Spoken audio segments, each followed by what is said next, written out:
Rack and Fin Radio with Tom P. WPG Talk Radio 95.5. We're packed and jacked. Welcome to Rack and Fin Radio with me, Tom P. Weekend of August 5th and 6th, and a Happy New Year to all. We know in the parallel universe of Rack and Fin Radio when a season opens or reopens, indeed calls for a New Year's celebration. Well, this past Tuesday, porgies once again became legal. Yeah, the scup limit is 30 fish, a drop of 20. Go figure that. It's still the 10-inch minimum. And tog, blackfish now are legal again. One fish limit of 15 inches. But hey, with a triggerfish bite on, you get the one sea bass. Still some plenty of flounder out there. You get some nice eating going on.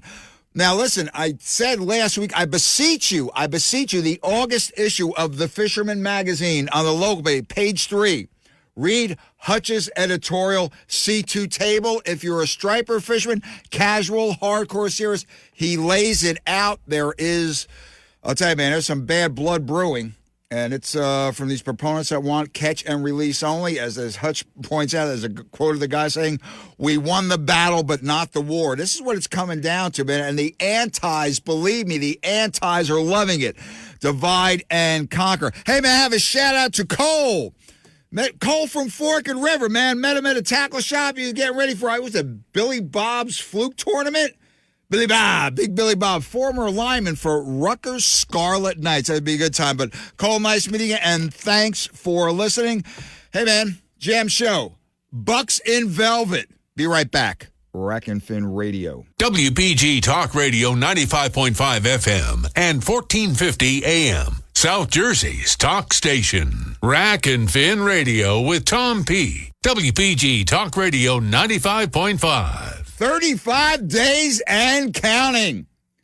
Early bow season in, what do we have? 28 deer management zones, a.k.a. DMZs, statewide. Now, remember, in, how many of these? DMZs, 9, 13, 27, 28, 29, 31, 35, and 47 are antler point restrictions, at least 3 points on one side of the rack.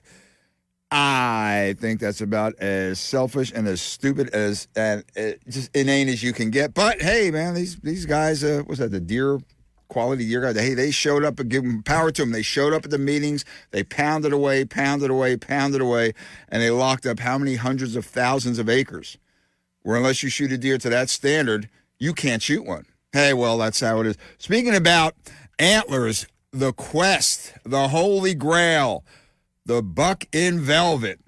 Lovely Dee Marie, man. She's on a quest to do it. I called in. I had to put in a call to this guy. Just one of, I guess you would call it, northern South Jersey's most efficient, incredible big buck hunters. His name is Bill Brown. He was a guest on last year. Hunts 100%. Okay, let me give him a little edge here. 98 to 99% all public land.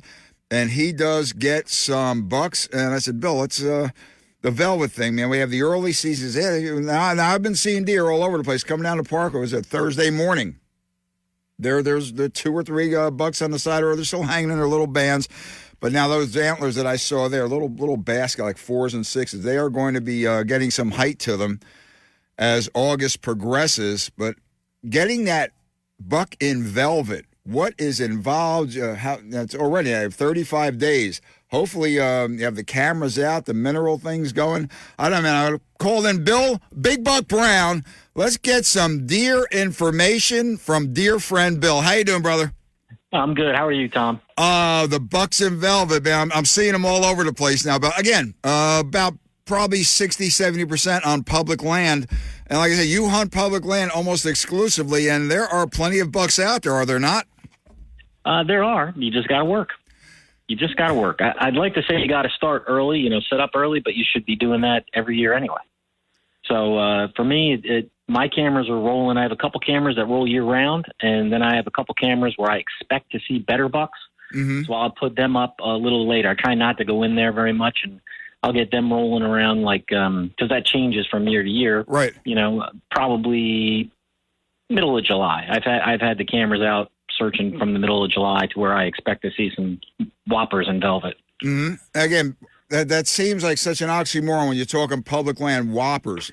But there are some big bucks, as your record proves it, on public land. And you're in heavily hunted Ocean County primarily, correct? Yes. Yep. And Bill, those deer, again, on public land, those deer get pressured. But from what I understand, and your son Noah said, that you are in the thickest of the thickest stuff, because that's where they are. Now, are they in that cover right now? I mean, or is there caution, like there's no hunting pressure, not many humans around? What's the deer behavior like this time?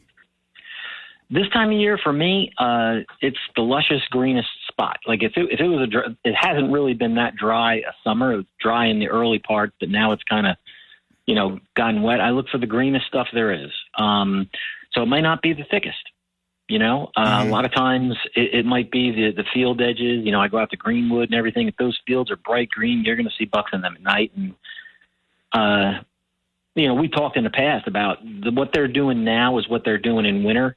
So what I see in winter bow kind of leads me to where I want to find a contender for this year. And I look for the greenery. I look for the richest. You got to know where the blueberries are starting to go. You have a lot of fruit trees dropping that are just starting. I know like the pear tree in my yard just started dropping. I got deer in my front yard. Whoa! Excuse me. Time out. You have pears? Yes.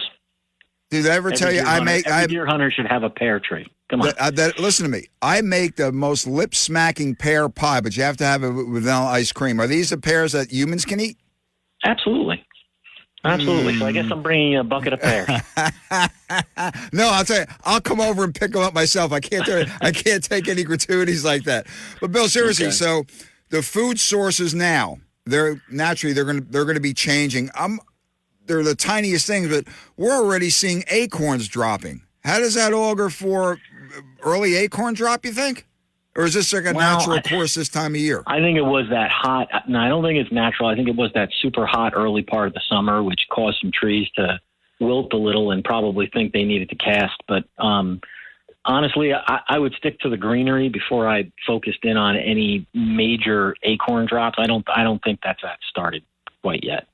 And I would look for, the early fruit trees. What is it? The black cherries are starting to drop. Yep. Those rowan berries are going. There's all kinds of things. I know there's a mulberry tree down the road from me. I seen that, drop its fruit and everything. The food right now, like, do you want to get a picture of a good buck in velvet? You got to get to the food. And if you expect to catch up with him by September, you got to figure out where he's going.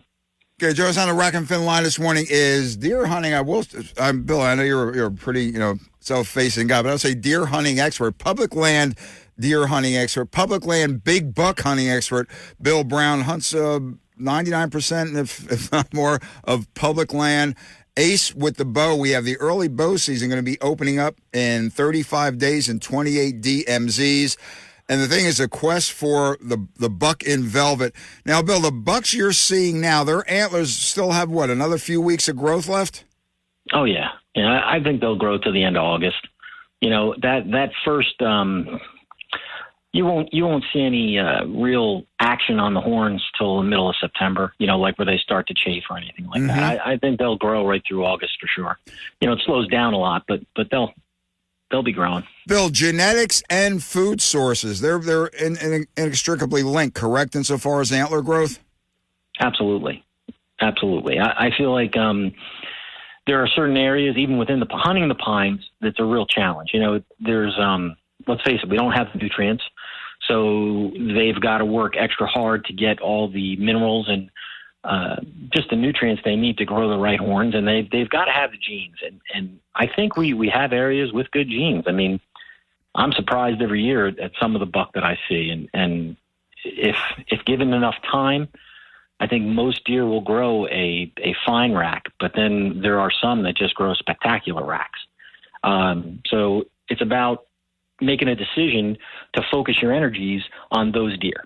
Like last year I honed in on one buck, and I got a whopper, and that was a lot of work. And it was a lot of letting deer go and knowing that I shoot that one, I might not see the next one. Let me interrupt you a second. Listen, I'm flabbergasted at the public land bucks that Mr. Bill Brown passes up. Suppose you get, no, that's not my, what? My eyeballs are having heart attacks. So you Bill, you almost, for lack of a better term, You're almost like the old Charles Bronson movie, The Mechanic. Yeah. You tune in, you have the job, you tune in, you focus on one animal. Do you have a contingency plan, or you're just after, I'm going after this specific buck, and that's it, come hell or high water? Oh, Tom, I have contingency plan. I have contingency plan after I'll find 4 or 5 different deer. And then if I have a good year, maybe I'll take a friend into one and say, hey, you want to hunt this area? I know there's a good one in there. Or one of my sons.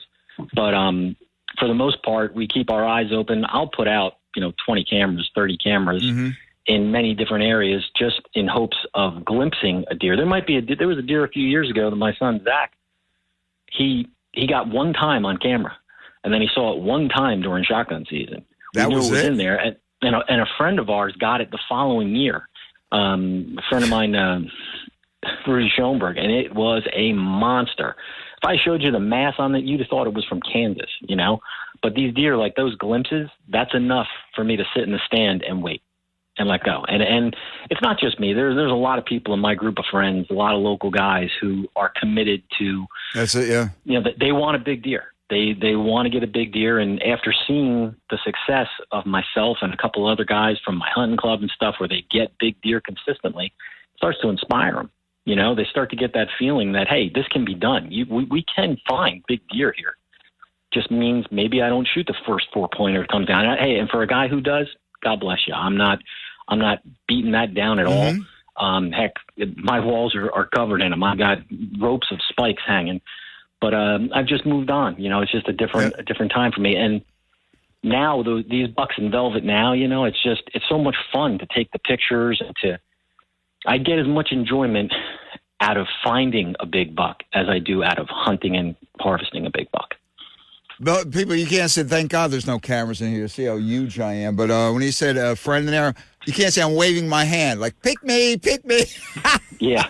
No, exactly. Well, Bill, the thing is, my lovely Dee Marie, she is into the rack phase now, which is understandable. She progressed. Me, and I'm very proletarian about this, especially September, October. There's so many things going on. Freshwater fishing, saltwater fishing, you got the small game, the squirrel season, bunny season, whatever. I see a deer come down, buck or doe, spike or whatever, I'm interested.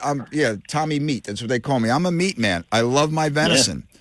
And I'm leaving that trophy thing. Now, do these pass up some, not by your standards, but do these pass up some nice bucks saying, I already have this size, I already have that size, I'm looking for this. And I'll tell you, that I went through that phase for about a week. Yeah. Again, I'm into the meat, but it's a discipline. It is really a discipline.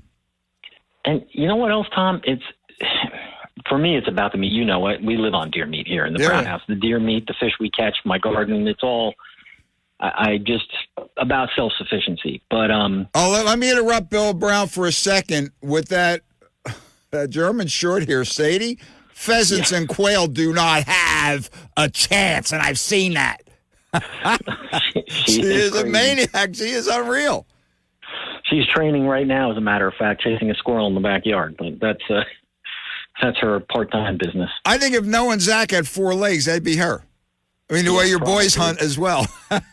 Probably. Okay, Bill, listen, we're up against a hard break. I'm going to hang in for another second. But I want to get into, Bill, the buck behavior now, as you're saying. And also before that, I want to touch on the importance of the minerals, especially in areas that lack them. Do you think, we'll answer this in the next segment, do you think it's too late to start getting minerals on around, like ACP Redneck's Pride? Shout out to Ronnie Jones there. Great stuff. Would that be, is it too late to do that? People, grab that cup, grab that rebel. Be right back with Bill Big Buck Brown, the Holy Grail. I'll tell you, the Holy Grail with that antlers in velvet. Be right back. Rack and Fin Radio. WPG Talk Radio 95.5 FM and 1450 AM. South Jersey's talk station.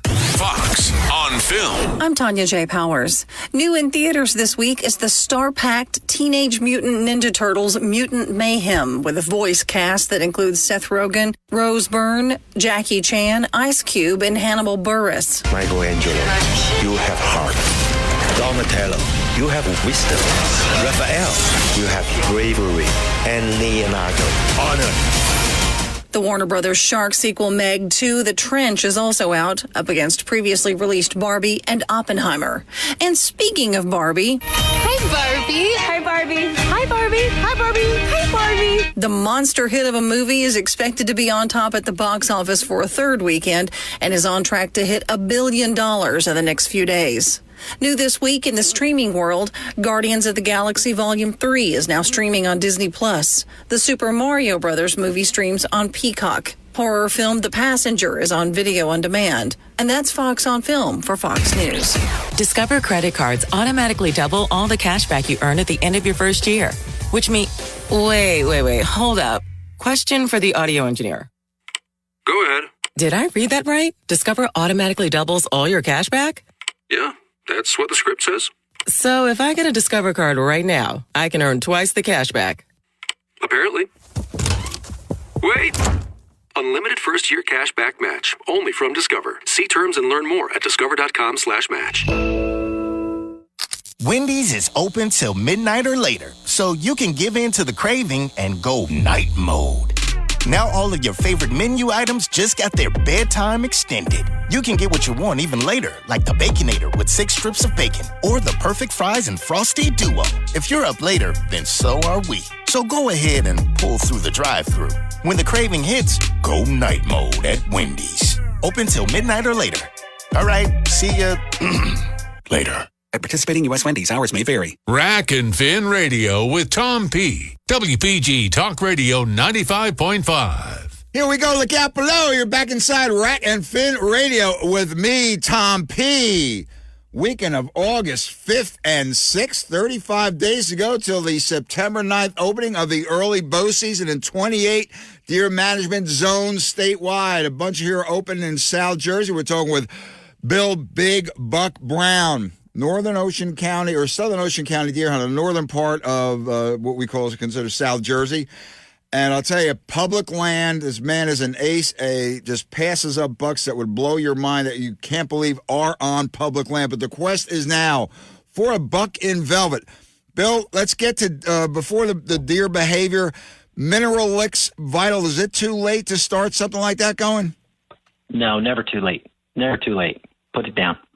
Put it down. It's never too early. You should put minerals down year-round, in my opinion, especially in the pines. And I'm wondering, Bill, is it, so this will benefit them through the fall and winter, I guess, but would it possibly add in any kind of, for lack of a better term, growth spurt in the antlers that are still growing, still forming under the velvet? I'm going to say it can't hurt. I mean, I don't know what difference it'll make this late in the season, but if not, the antlers in the velvet, it'll help with body size. It's going to help when they lose their summer coat and grow their winter coat. All that takes, their metabolism is burning through stuff quickly, and they need those nutrients to do all these things. They need the nutrients to get to body size quicker. If you have a buck that's not fully mature or a doe that's not fully mature, they need those nutrients.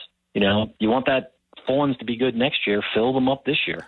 Yeah, looks like get them what they need. Looks like I have a check going out Monday to Ronnie Jones at ACP. Absolutely. Okay, Bill, let's get to buck in velvet behavior, especially the bigger ones. Are they loners now? Have you seen this time of year leading up to September, bucks in velvet, big bucks hanging together, or is that more like a teenage thing, your 4s, 6s, and spikes? What's the dealio? No, they definitely hang together, Tom. I already have 5 and 6, 7 bucks, and the thing is, they may be together, but you might not get them on camera. Those young bucks, they run right into the mineral lick. They go crazy in there. Like I already put some of my pairs out under a spot, and they, I got the spikes and like the little ones that'll be 4s and 6s, and like the young 8s they're going right in. Mm-hmm. But then like 3-4 hours later, I'll get that picture of some big bruisers coming by, but they're in that group. They hang together, they just don't, they might not be next to them. They might not come in right away. Mm-hmm. I do a little trick now where I put 3 cameras up facing away instead of facing the bait. Wow. And I get a lot more deer on picture. Like you'd be surprised at the 10-pointer that stands there watching the spike eat the pairs, and he just comes in and takes 6 licks off the lick, like at midnight. But he's there. Wow, he's there, right. Bill, try a camera facing away from your bait. You'll be surprised. Bill, the behavior of these bucks, primarily these, even this time of year, they're primarily nocturnal? It depends on your areas. Where I'm close to houses, I'll see more nocturnal activity. Getting out there in, Greenwood and stuff, I'll get them during the middle of the day. I've had deer, heck, the pheasant fields out in Howardsville there? Yeah, exactly right. Right off 72. There'll be 60 deer out there. What? I'm just telling you, if you go there at 5 o'clock tonight, I guarantee there'll be 50, 60 deer out in that field. I mean, does Fish and Wildlife, do they plant legumes there or something? Or what are they eating out there? Just the green or just the grass? I guess it's just that winter wheat they plant. I mean, I don't know if they've planted this year. I have not been out to that particular spot, but I just know those did. I've been doing that for 30 years. The rye fields are a great visual place. And for me, I'll do a lot of spotlighting, legal spotlighting, without a weapon, just going down the roads and kind of checking things out. But also, any cooler evening, this weather we've had recently, this is perfect. Yeah. Go take a ride. Absolutely. Take a ride down the dirt roads. You'll see deer all over the place. And sometimes I see one might not even be a place I want to hunt. But if it's a big buck there, I suddenly want to hunt it. There you go. Well, again, Bill, back to the behavior thing. Again, they're there, but they're not associating with the smaller bucks. When do you know? Or lack of a better term, when do you notice that? Okay, is it early, mid-September, and all of a sudden, hey man, we're starting to feel a little tingling down there, and it's we're separating from everyone else when they go a more individual take. I think you hit the nail on the head. I think when the itch happens in the horns, that's when they start to separate. You'll see a little distance. You might see the younger buck 2 hours prior to the older buck, but it's definitely the middle of September when those horns start to itch and bother them. That's like a signal for them. I mean, they say a buck will breed at any time. If he smells the pheromone and stuff, he'll go for it. So I think those horns being harder and starting to stiffen up, that really gets them going. So I would say about the middle of September, you'll definitely see a difference. So Bill Brown, basically to get a buck in velvet, you have what, a 2, maybe 3. Okay, I've seen bucks in velvet later on, but for all intents and purposes, a 2 or 3 week window, correct? Yeah, and that's being generous. I think that's being generous. I think you gotta get them that first week, and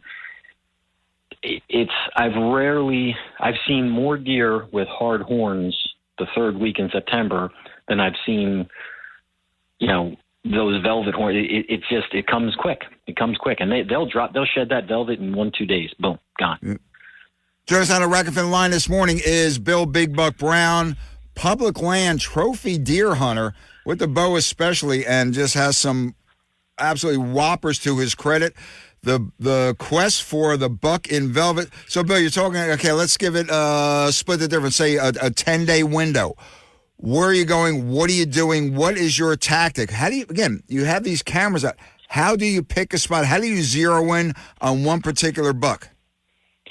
Well, for me, it's definitely what I like in horns might not be what somebody else likes in horns, but I also look for a very huntable deer.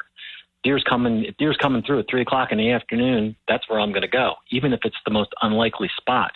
I've found myself 25 yards off a roadway hunting. What? Like, you'd be like, what the heck are you doing there? Well, that's where he is. So I got to be where he is. They definitely are in like a feeding pattern. So you're not going to count on any early scrapes or rubs or anything like that you see.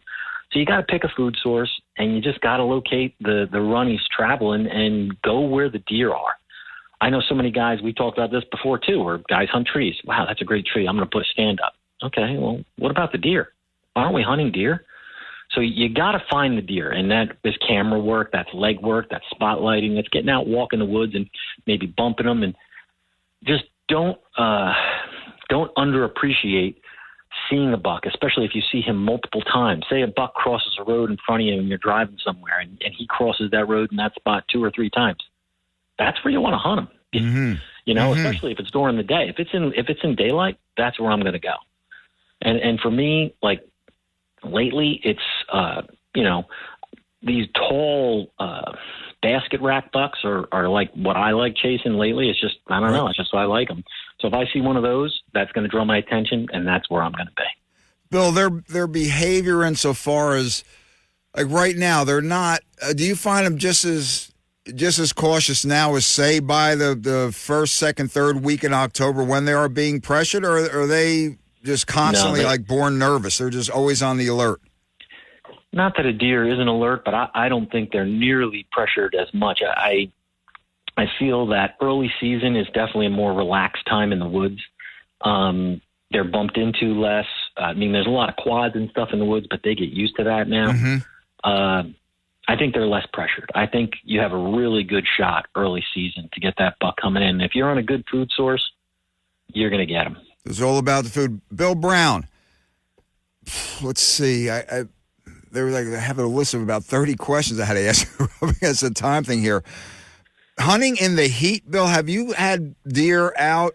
I mean, it's like because we always have days in September, 85 degrees, even 90. I get to hunt when I get to hunt.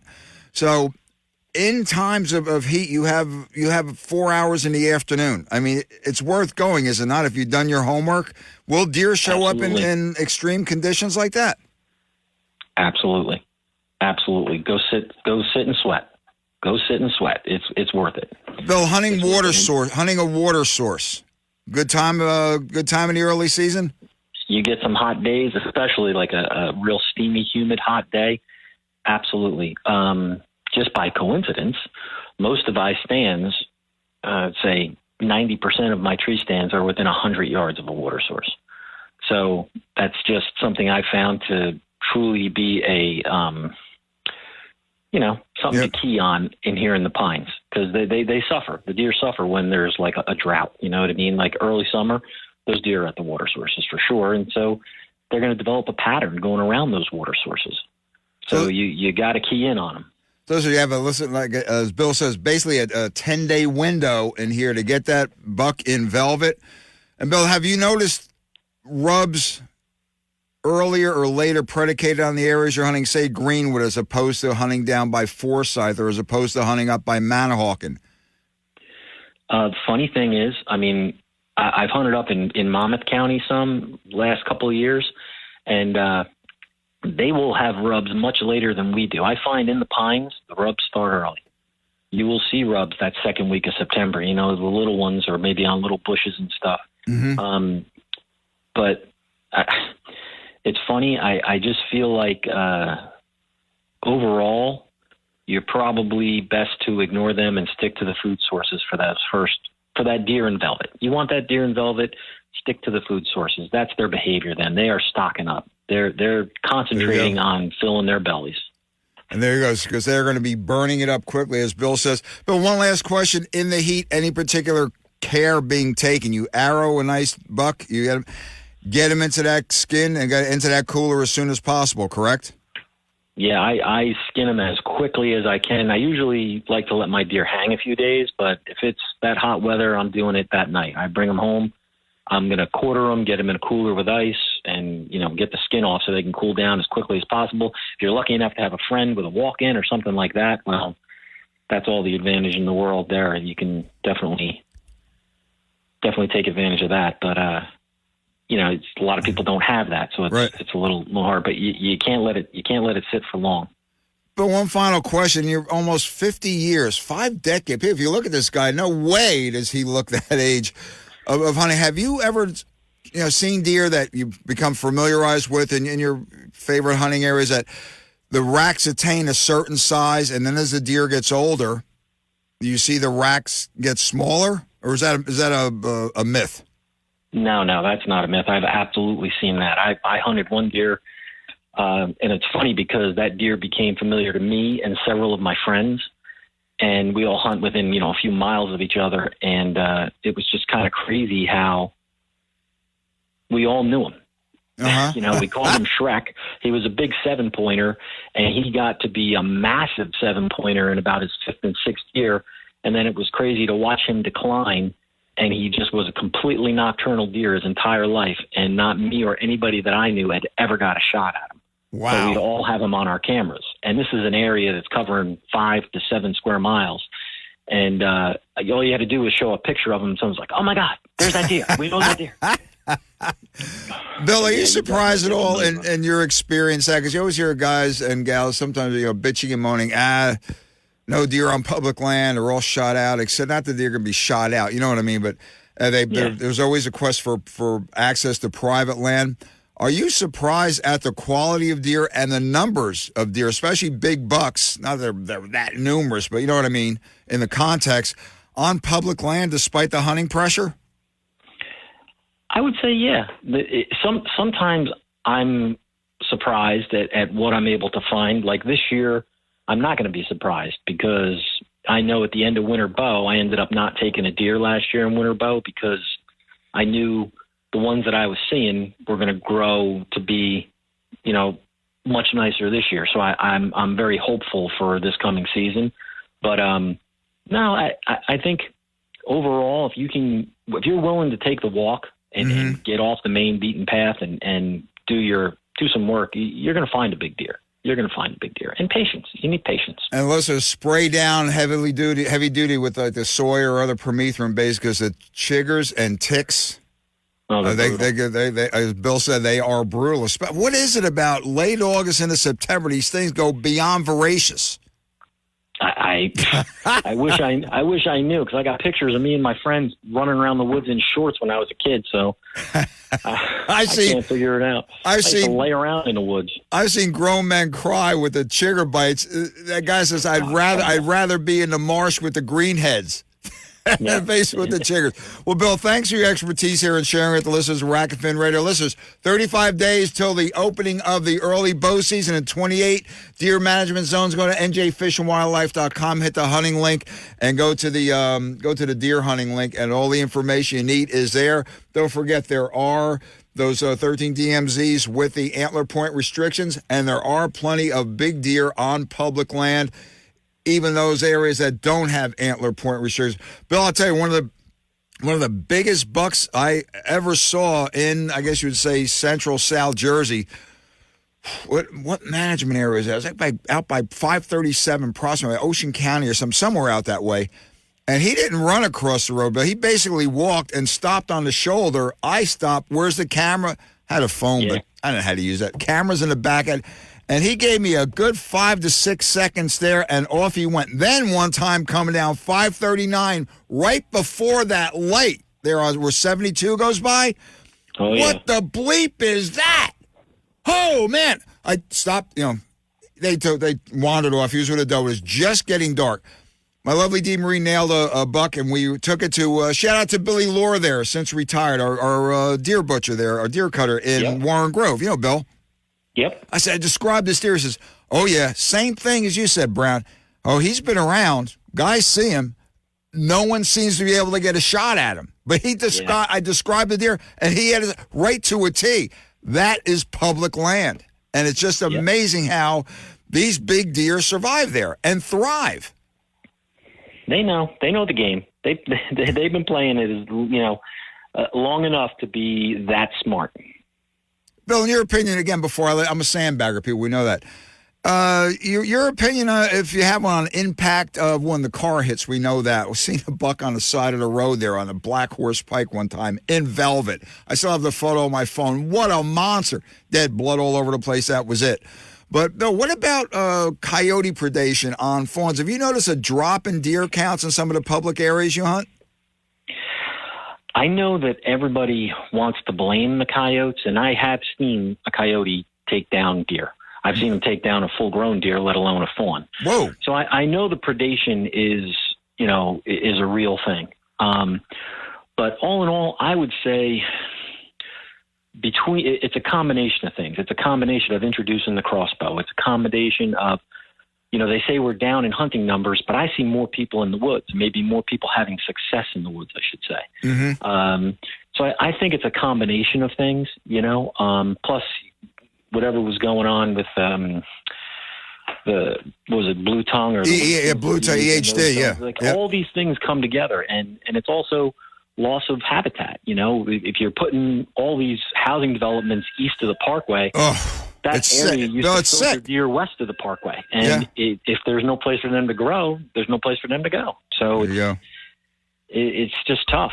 It's just tough. I think it's a little bit of everything, not so much the coyotes. There you go, Bill And they're Brown. not doing it.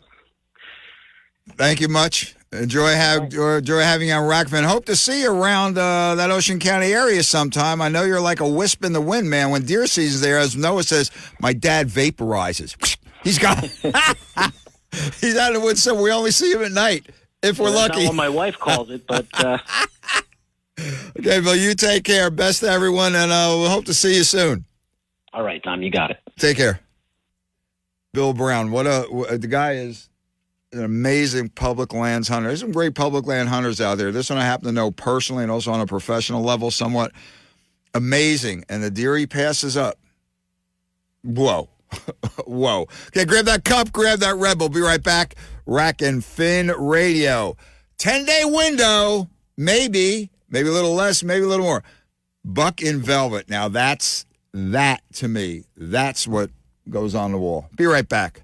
Rack and Fin, and the meat in the freezer, naturally. Rack and Fin Radio. The WPG Talk Radio app is everything South Jersey. Local news and information updated around the clock from New Jersey's largest radio news team. Breaking news push notifications just for South Jersey. Easily call and listen to all your favorite WPG Talk shows and more.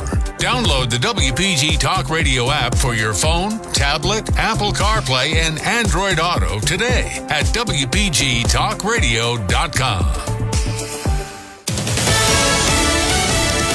Fox News, I'm Chris DeMeo. The U.S. adding 187,000 jobs to the economy last month. The unemployment rate is near its lowest level in over half a century. Wages are up. Inflation has fallen 12 months in a row. And recently, some of the nation's largest financial institutions have begun to recognize the significant impact of our economic approach. Vice President Harris, a mega donor to Florida Governor Ron DeSantis, says he's not giving any more money. Until he sees DeSantis can generate more donations on his own, saying DeSantis needs to shift to get moderates, that, quote, extremism isn't going to get him elected. Fox's Jessica Rosenthal. No winner in last night's Mega Millions. The next jackpot more than $1.5 billion. America's listening to Fox News.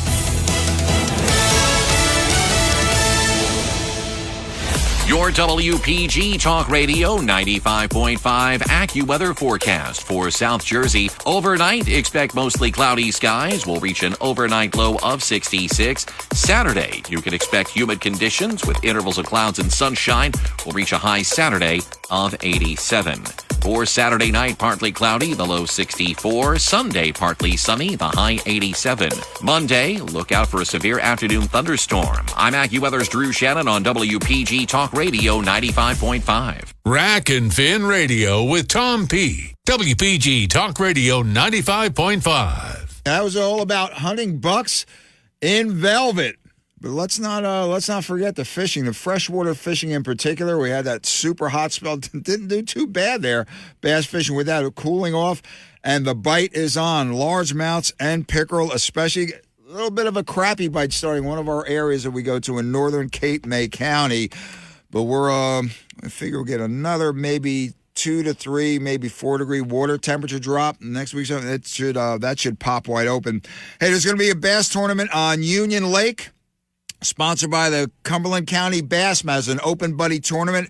It's going to be next Saturday, August 12th, from 6 a.m.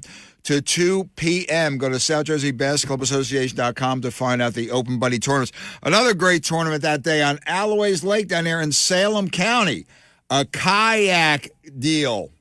This is always a challenge.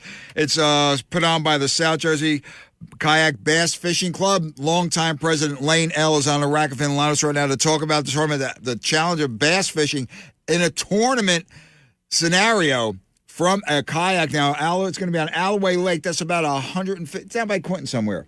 49, whatever. About 150 acres, maybe a little larger, varied habitat, and some big-ass largemouth bass. President Lane, thanks for joining us, man. Oh, anytime, Tom P. Is this your last tournament of the year for the kayak club? It's the last open of the season. Okay, now so it's the last chance for anybody out there 18 or over that has a kayak and wants to get involved in tournament kayak fishing to come out and see what it's all about and take a chance and hopefully win some money. Lane always said it's a unique challenge from a kayak. Now, South Jersey Kayak Bass Fishing Club, no motorized kayaks, correct? No electric motors. And what about pedals? That allowed? Oh, yeah. Pedal drives have been in the club since the very beginning. But, yeah, no, it's all human power. Paddle or pedal only, no electric motors. Lane, now you've been doing this for what? This is your 14th season? We're in the middle of our 14th season. Yeah, Tom. We started back in 2010, and we are the original kayak club in New Jersey. Right. We've spawned since then, clubs all over the state. So it's been a great history for the club, and we're going strong and just continue to pick up momentum as this kayak deal just gets bigger and bigger, not only on a local stage, but on a national stage as well. I think Bassmaster Magazine, Bassmaster Magazine, don't they have a big kayak classic every year now, the past 3 or 4 years? Yeah, BASS has its own kayak series, which is on their website right there with the Elite Series and the Opens and everything. So, yeah, kayak, even a lot of the big-name kayak anglers from the Elite Series are now getting involved in kayaks. Mike Iaconelli. I was just going to say Ike, yeah. Iaconelli has won a tournament in kayak fishing. Greg DePalma, who's an Elite Series angler, jumped down into the kayak division. He also won a tournament. And then there's national names all over the place now. So this kayak deal is really becoming mainstream and a way to access, not only big water, but small, skinny water that maybe bass boats can't even get into. Right, so and South Jersey is rife with it, with the exception of maybe Union Lake as a big water, 898 acres, I believe. South Jersey is prime kayak bass fishing territory, is it not? Oh, there's so many small lakes in South Jersey that, I do have a bass boat also. I know, yeah. I'm 90% of the time in my kayak just because of the small waters in South Jersey. And the kayak is just, a lot of these places don't have boat ramps. So you're just sliding in from the side of the road or, from a creek entrance or whatever. And there's opportunities to catch bass of a lifetime in these little ponds. People don't. I call it hiding in plain sight bass puddles. Some of these smaller waters. Lane, would you agree? Not a lot. Just a significant amount are sort of ignored, like a county pond. That's it, or whatever. That's too small to hold big bass. And then they're full of big fish. I mean, people ignore them because they're, again, hiding in plain sight. I don't want to bother with that. Too many people on it, or only kids fish there. I've seen that many a time. Well, people always say you go down to Florida and every puddle in Florida has a big fish in it. People don't realize that, just about every puddle in New Jersey also has fish in it. And, some of your best fishing can come from these really small lakes. Yeah. There's that lake in Abstecan, in Birch Grove Park and things like that. There's some really good fishing in these really small bodies of water. Well, let me ask you this. Before I want to get to the tournament alleyways, it's a great venue. I was just about, a couple months ago, watching a guy. We happened to be out in the Poconos, kayak angler, unloaded. He had the trailer, the whole bit. Lane, I'll tell you, I appreciate technology and progress. Don't get me wrong, even though I'm a dinosaur. Listen, I just topped 150 years old, but I look pretty good for that. Lane, this thing looked like it came from NASA. This kayak was so tricked out. I said it sort of got away from the original thing, kayak on the top of the back of your pickup, the top of your car, and go, and simplicity where, except for maybe a 4-stroke Verado on the back, this thing was an out-and-out bass boat. Yeah, that's the beauty of our sport is you can compete with, just a regular kayak and your paddles with barely any electronics or no electronics at all, and you can compete against another guy in a kayak that's, 13 and a half foot long. It has live scope and, 2 other screens on it, and it's crazy. You know, some of these kayaks are, you know, absolutely mini bass boats at this point. Lane, 2 Alloways, great venue over the years. Again, when you pick venues to have your competitions, what parameters do you work within? Well, when we always want to pick lakes that we think are going to compete very well, meaning that there's fish there to catch. The fish are probably going to be decent size, and it has a lot of structure, and it has the size enough to hold, you know, 20 to 30 kayaks. And Alloway definitely fits the bill on everything. Alloway is actually one of my favorite. It's probably a top 3 lake of mine in all of South Jersey. The venue is just awesome. It's got a ton of structure, a ton of laydowns. It has a couple bridges. It has creeks. Yeah. It really has everything that you want if you're a bass fisherman. It has docks. It has some deep water.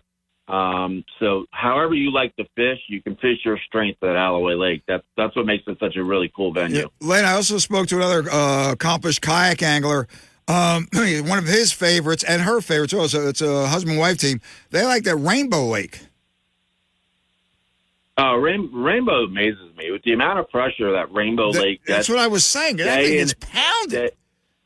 Day in and day out, and yet it still produces big bass and great bags. I mean, it's an amazing fishery. I don't know how it sustains all the pressure, but it does. But yeah, it's another great venue for a kayak because you can fish that entire lake. You can go way up in the creek and get places that the bass boats just can't get to. In a kayak, that you'd be able to access in a kayak. So, yeah, Rainbow is one of those special fisheries. I don't understand how it continues to be so good, but I'm glad it does. Well, Lane, that's like the kayak counterpart of Lake Assunpink.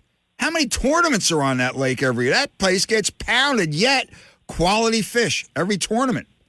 Even if you're not fishing tournaments from the bank, we're catching big bass. That's a great place.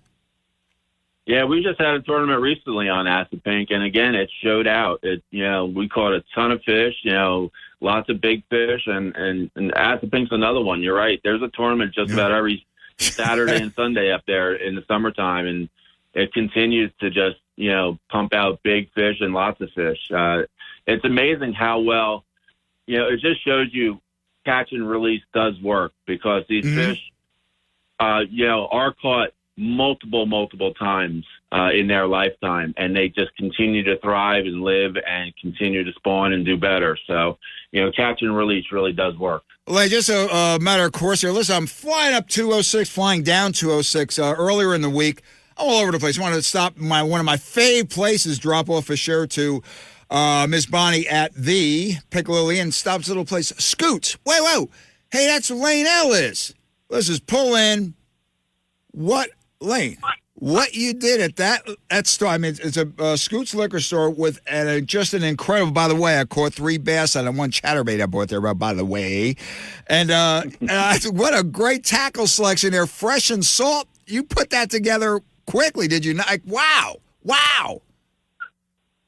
Yeah, I mean, we don't have a large section, but we put a lot into what we have, and we have all the basics that you need to get fishing, whether you're freshwater or saltwater fishing. We have all kind of jigs for fluke and striper rigs and perch rigs and everything for saltwater. But we also have a fully stocked freshwater. Lane, you had that one chatterbait color I've been looking for, not on a serious hump. No, you don't have it. No, you don't have it. And boom, bang, boom, Lane. I got some bass with that.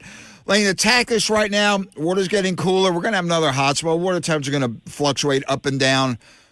I caught them on a chatterbait. I caught some on the Whopper Plopper. I caught some on a buzzbait. They seem to, and also on my fave, I like the little 3-inch Yamamoto Senko. They seem to be eating everything right now. Is it the feed bags are on in this weather, correct? Yeah, and I've always said this, a lot of people think that the fall feeds start like September, and I completely disagree with that. I believe the fall feed starts as soon as the days start getting shorter. There you go. Yep.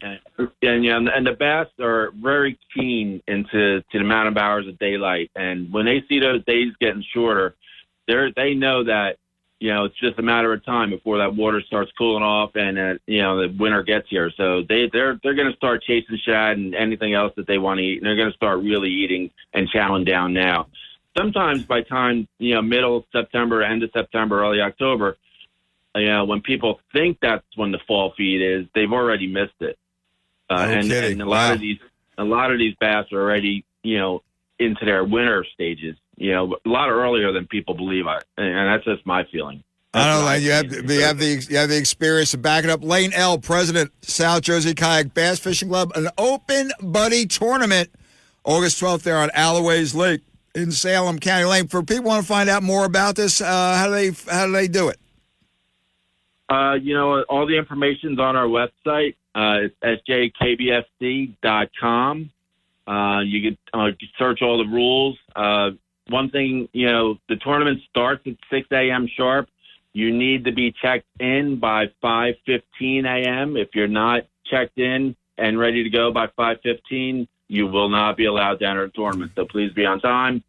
We want to be able to get everybody in the water and get a good 6 o'clock start. But yeah, it's a great time. It's a $25 entry fee, so it's not a killer entry fee. And if you happen to win the tournament and maybe get lunker on top of that, you could come home with a few $100. There you go. Lainell, thanks much. Hey, good luck there with Scoots, man. Great little place. You take care. Yeah, thanks for stopping in. I'm sorry I missed you. I was out grabbing some bunker for the store. Listen, I dropped a load of worms off to, I'm telling you, man, you could start a worm farm with those if they were real. Yeah, I appreciate that. We'll put those to good use. Lane, best of Michelle Olive and Ladybug, of course. All right, and tell the lovely Dee Marie we all said hi. We'll do. See you, bro. See ya. One hell of a bass. We had a kayak, done the kayak thing. Dee Marie, man, she gets in her kayak up in a Poconos. Whoa, look out, bass. Me, I'm still, again, like a manatee. I'm methamphetamines on this thing, going here, going there. Oh, but hey, man, if you want to kayak bass, check out the South Jersey Kayak Bass Fishing Club. Open Buddy Tournament, Alloways Lake, on the 12th. Be right back. Rack and Fin Radio. WPG Talk Radio 95.5 FM and 1450 AM. South Jersey's talk station. Do the bump. Do the hustle. Do the funky chicken. But whatever you do, get down to Royal Farms Chicken Palooza. Right now, get a 3-piece world-famous chicken meal. White, dark, or chicken tenders with Western fries for just $6, with a portion of each chicken meal sale donated to local charities. Can you dig it? Plus, register to win world-famous chicken for a year. That's a 3-piece world-famous chicken meal with Western fries for only $6. Don't stop till you get enough. But hurry, Royal Farms Chicken Palooza is only for a limited time. So boogie on in for Royal Farms Chicken Palooza. Going on now, and it's just the way. You like it. Real fresh, real fast, Royal Farms. No purchase necessary to enter or win. Sweepstakes ends August 31st, 2023. Chicken for a year prize to be awarded as 8 $100 Royal Farms gift cards. For details and official rules, visit royalfarms.com/chicken-palooza-sweepstakes. Void where prohibited. Sponsored by Royal Farms.